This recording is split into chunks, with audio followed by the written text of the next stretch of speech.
The 2020 regular season schedules were released on Monday, and as previously reported, the Blue Jays will kick off this 60-game pandemic-shortened campaign in St. Pete with 3 against the Tampa Bay Rays. Let's get instant analysis from MLB insiders Shi Davidi and Ben Nicholson-Smith.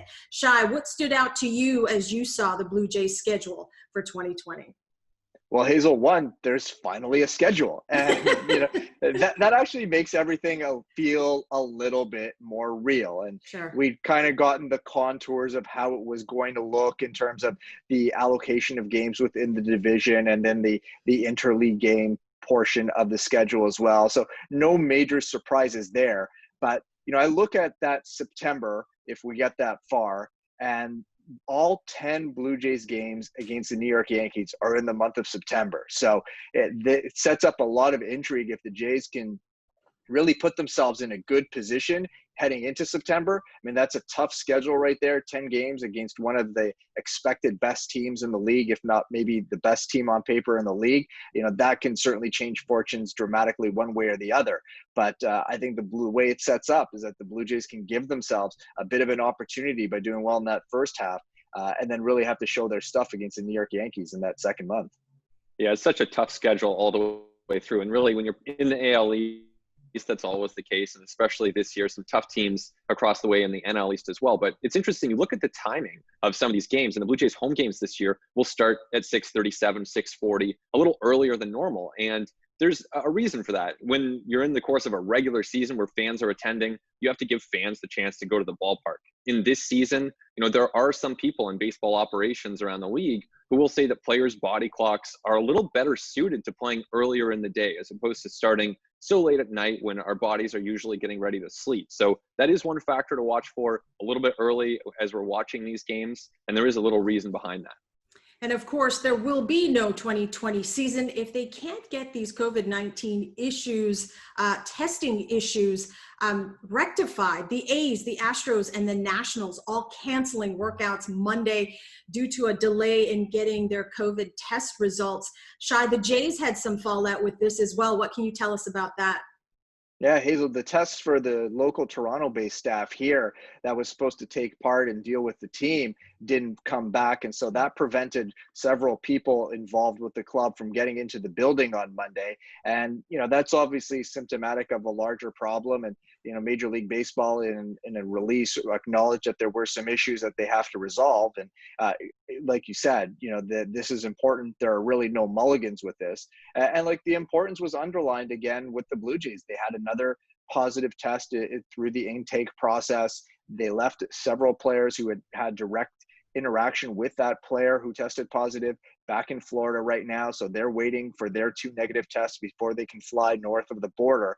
And it just underlines how critical the regular testing is going to be for all these teams, because if one infection can really spread quickly and you have to be able to isolate those immediately. So, like I said, there are no mulligans with this. Major League Baseball is working out some kinks right now, but they don't get this opportunity again.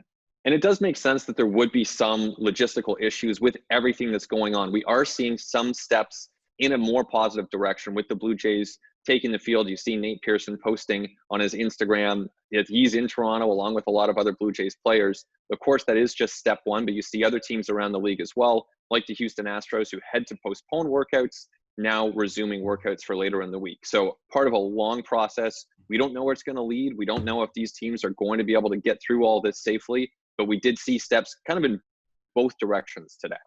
Nationals GM Mike Rizzo said, without accurate and timely testing, it's simply not safe for us to continue summer camp. So Shi, with all these issues, what potential impact will that have for Blue Jays hosting regular season games?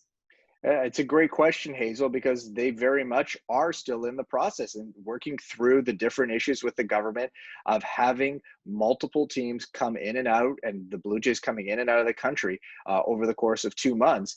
And I think that as much as that's a problem, the wider issue there is what's happening in the United States. And, the theory is that once teams are through the intake process and into their little bubbles, the little mini bubbles that each one's sort of creating, that clean players will be able to stay that way. Will be able to avoid infection.